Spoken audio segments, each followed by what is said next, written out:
واحلل عقدة من لساني يفقهوا قولي رب زدنی علما۔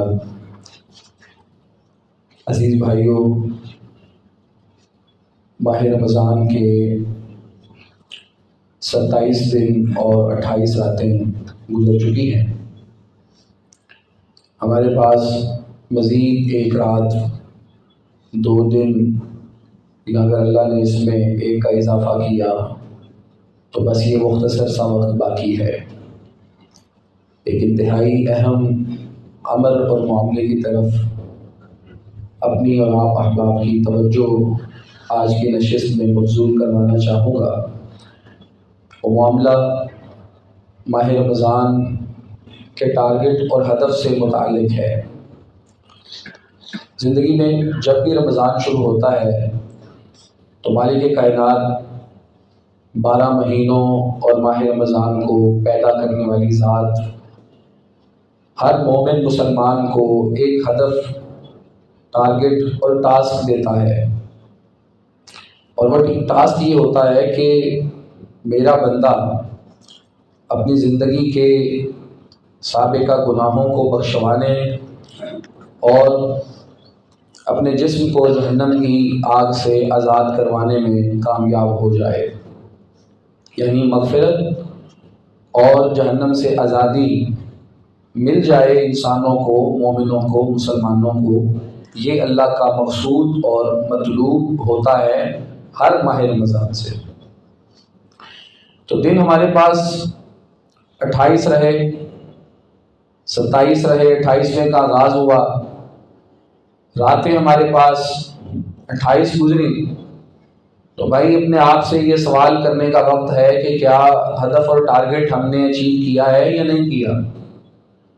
جس نے نہیں کیا اس کے لیے تو جبریل امین علیہ التحیہ والتسلیم نے بد دعا فرمائی ہے نا۔ جب آپ منبر پہ چڑھ رہے تھے تو انہوں نے یہی کہا تھا نا کہ وہ شخص رسوا ہو جائے، ذلیل و خوار ہو جائے جس نے زندگی میں رمضان تو پایا ہے لیکن اپنی بخشش کروا کے جنت تک نہیں پہنچ سکا، اور رسول اللہ علیہ السلام نے آمین کہا تھا اس پہ۔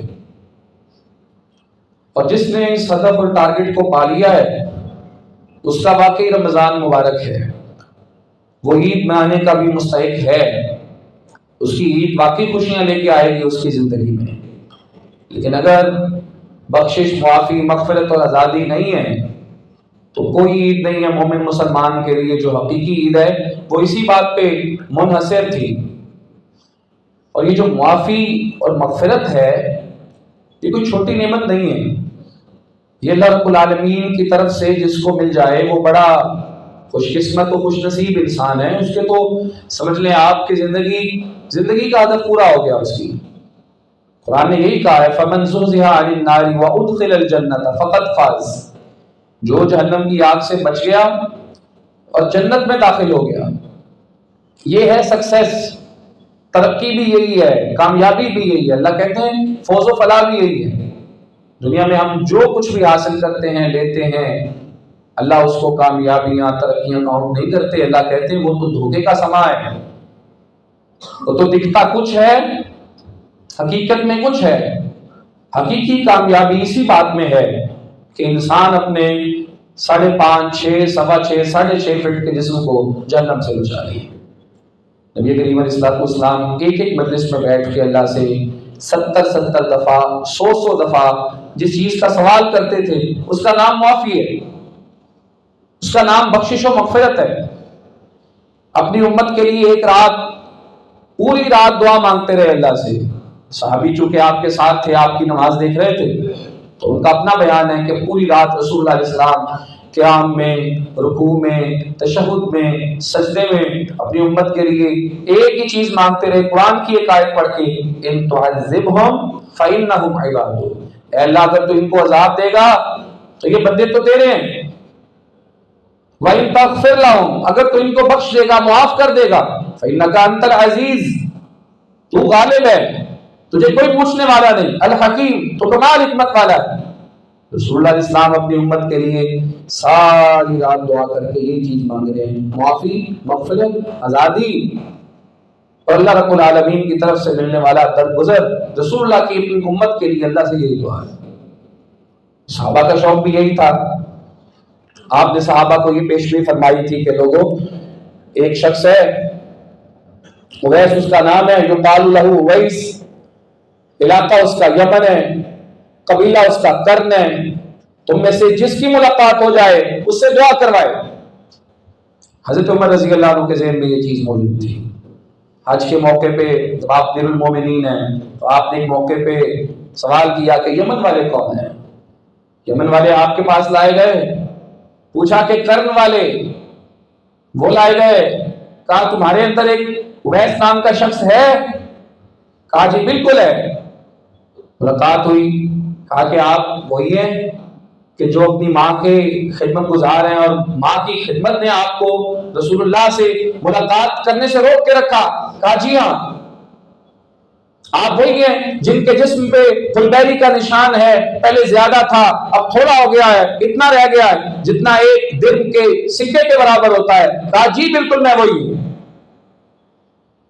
کہا پھر میں نے اللہ کے رسول سے آپ کے بارے میں یہ سن رکھا ہے کہ جس کی آپ سے ملاقات ہو جائے وہ آپ سے دعا کروائے، اور میں آپ سے کہتا ہوں، امیر المومنین کہتے ہیں کہ ہاتھ اٹھائیے اور میرے لیے اللہ سے دعا کیجئے۔ ویس کہتے ہیں کہ آپ امیر المومنین، میں آپ کے لیے دعا کروں؟ کہا جی میں نے رسول اللہ سے یہ سنا تھا۔ کہا بتائیے کیا دعا کروں؟ صحیح مسلم کی روایت ہے، کہا اللہ سے یہ دعا کر دیں کہ اللہ امیر المومنین نہیں، خطاب کے بیٹے عمر کو معاف کر دے۔ جو جس رستے سے گزرتے ہیں شیطان اس رستے کو چھوڑتا ہے، جو بولتے زمین پہ ہیں مشورہ زمین پہ دیتے ہیں، اللہ قرآن بنا کے اتارتا ہے۔ ان کی خواہش کیا ہے، ان کی دعا کیا ہے، التجا کیا ہے؟ جہاں ان کو یقین ہے کہ ہمیں مل کے رہے گا، وہاں وہ اللہ سے کیا مانگ رہے ہیں؟ بخشش، معافی اور مغفرت۔ رسول اللہ علیہ السلام مدینہ ہجرت کر کے آئے۔ مدینے والے اہل یثرب، ان کا جو کام ہے، کاروبار ہے، مشغولیت ہے، مصروفیت ہے، وہ کیا ہے؟ وہ سب لوگ کھیتی باڑی کرتے ہیں۔ اور آپ جانتے ہیں کہ مدینہ یا مکہ یہ سب علاقے خشک ہیں، یہاں پہ پانی کا عام میسر ہونا بڑی مشکل بات ہے۔ گرم علاقے ہیں، خشک علاقے ہیں۔ اب انصار کو کھیتی باڑی کرنے کے لیے، کھیتوں کو پانی لگانے کے لیے بڑی مشکل پیش آتی ہے۔ باہر سے دور دراز علاقوں سے اپنے کندھوں پہ اٹھا کے، سواریوں پہ لاد کے پانی لے کے آتے ہیں۔ ایک دفعہ ایسے ہوا، مسلم احمد کی روایت ہے کہ وہ انصاریوں کے جو جوان تھے، لڑکے تھے، انہوں نے کہہ دیا کہ ہم اتنی مشکل سے گزرتے ہیں، ایسا کیوں نہیں ہوتا کہ ہم اللہ کے رسول کو کہیں کہ آپ اللہ سے دعا کریں اور مدینے کے اندر ہمارے لیے نہر جاری ہو جائے۔ اللہ کے رسول کو اس بات کا پتہ چلا کہ انصار کے جوانوں نے یہ بات کی ہے اور وہ یہ چاہتے ہیں۔ رسول اللہ علیہ السلام نے پیغام بھیجا کہ انصار کو بلایا جائے۔ ان کے بڑے سمجھدار سیانے لوگ اکٹھے ہوئے، رسول اللہ کے پاس آ گئے، پوچھا کہ آپ نے اس طرح کی بات آپ میں ہوئی ہے؟ کہا جی بالکل ہوئی ہے۔ کہا اچھا اب بتاؤ کیا چاہیے؟ آج جو کہو گے میں اللہ سے دعا کر کے تمہیں لے کے دوں گا۔ لینے کیا آئے تھے؟ کیا لینے آئے تھے؟ پانی، نہر لینے آئے تھے۔ لیکن جب اللہ کے رسول سے یہ سنا کہ آج جو کہو گے مل کے رہے گا، آپس میں مشورہ کرنے لگے کہ اب جو مانگنا ہے وہ مل جانا ہے، رسول اللہ سے سوچ سمجھ کے کچھ مانگنا، یہ نہ ہو کہ ایسی چیز مانگ لو کہ جو چھوٹی ہو، مانگنی تمہیں بڑی چاہیے تھی۔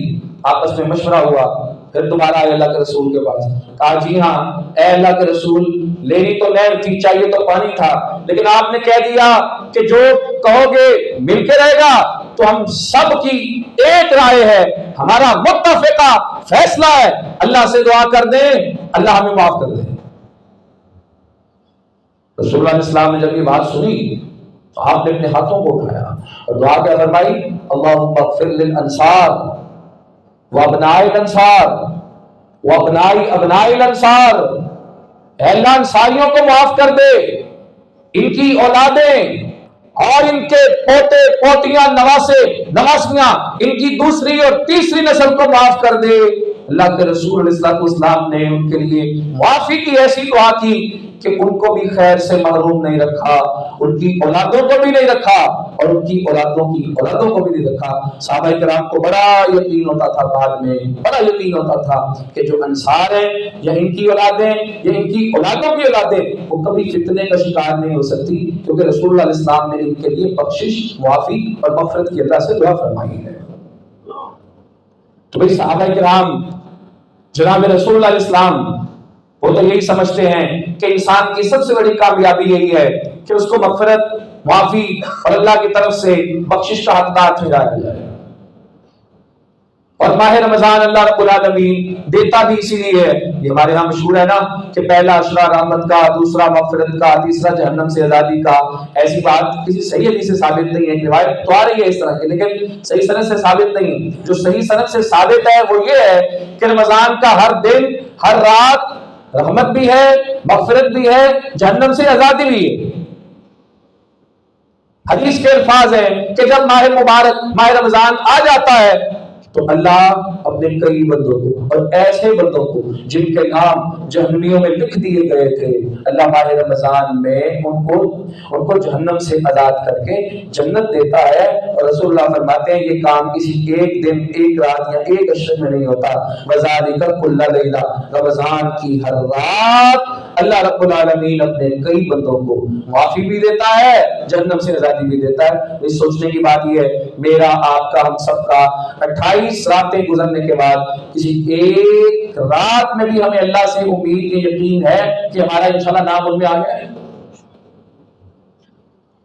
کیا ہماری کوئی ایسی ایفرٹ، ہماری کوئی کوشش، یا بس ہم دنیا میں رمضان مبارک اس لیے گزارنے آئے ہیں کہ اچھی خاصی سحری کھائیں، رات کو بہترین افطاری کریں، صبح دن کے وقت سوئیں، رات کے وقت خوب مجلس محفل لگائی جائے، عید کی تیاریاں، خریداریاں اور عید کے پکوان، دعوتیں، فنکشنز، گیٹ ٹوگیدر، آنا جانا، مجلسیں، کیا صرف ہم اس لیے پیدا ہوئے ہیں کہ رمضان ایسے ہی گزار کے پھر ہم چلے جائیں، پھر ہم کہتے ہیں رمضان مہمان ہے؟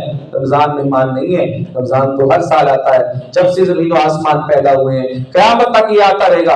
مہمان تو ہم ہیں، آج ہیں کل نہیں ہوں گے۔ جتنے سال اللہ نے زندگی رکھی ہے اتنے رمضان ملیں گے، اس کے بعد ختم ہو جائے گی بات۔ مہمان تو ہم ہیں، سوچنا ہم نے، فکر ہم نے کرنی ہے کہ جو ٹارگٹ اللہ دے رہا ہے ہمیں، ہم وہ پا رہے ہیں، اسے لے رہے ہیں، حاصل کرنے کی کوشش کر رہے ہیں یا نہیں کر رہے ہیں۔ اور اپنی بات سنیں، اللہ رب العالمین تو اپنے بندے کا انتظار کر رہا ہے۔ ان ربک واسع المغفرہ، وہ تو اس کی مغفرت اور معافی بڑی وسیع ہے۔ رحمتی وسعت کل شیء، اس کی رحمت نے ہر چیز کو گھیرا ہے۔ وہ کہتے ہیں لا تقنطوا من رحمت اللہ، میری رحمت سے نا امید نہ ہونا، ان اللہ یغفر الذنوب جميعا، میں سارے گناہوں کو معاف کر دیتا ہوں۔ لیکن ملتی کسے ہے؟ معافی ملتی کسے ہے؟ جو اللہ سے لینے والا ہوتا ہے، جو اللہ سے مانگنے والا ہوتا ہے۔ رسول اللہ علیہ السلام نے اس لیے فرمایا کہ جس بندے نے سچے دل کے ساتھ، صدق کے دل کے ساتھ اللہ سے 3 دفعہ معافی مانگی اور کہا کیا؟ استغفر اللہ الذی لا الہ الا هو الحی القیوم واتوب الیہ، میں اللہ سے بخشش مانگتا ہوں، وہ اللہ جس کے علاوہ کوئی الہ نہیں ہے، وہ ہمیشہ سے زندہ ہے، ہر چیز کو قائم رکھنے والا ہے، میں اس کی طرف توبہ رجوع کرتا ہوں۔ رسول اللہ علیہ السلام فرماتے ہیں سچے دل کے ساتھ، دل سچا ہونا چاہیے، یہ نہیں کہ تسبیح کے منکے پہ منکا پھینک رہا ہے، ساتھ گالیاں بھی بک رہا ہے، ساتھ تسبیح بھی چل رہی ہے، نہ توجہ ہے نہ دھیان ہے، بس گنتی پوری ہو رہی ہے۔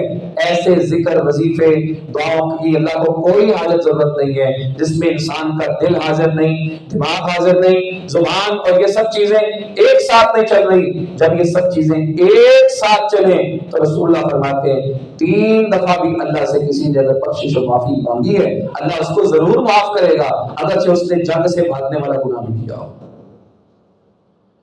کیونکہ اللہ کہتا ہے ما یفعل اللہ بعذابکم، اللہ نے تمہیں عذاب دے کے کرنا ہی کیا ہے؟ ان شکرتم وآمنتم، اگر تمہارے پاس شکر ہے اور ایمان ہے، اللہ تو کان اللہ شاکرا علیما، شکر و ایمان کا قدردان ہے، اس نے تمہیں عذاب دے کے کرنا ہی کیا ہے۔ اتنا قدردان 100 بندوں کے قاتل کو اس نے کس بات پہ معاف کیا؟ توبہ کرنے پہ نہیں، اس نے توبہ نہیں کی ابھی تو وہ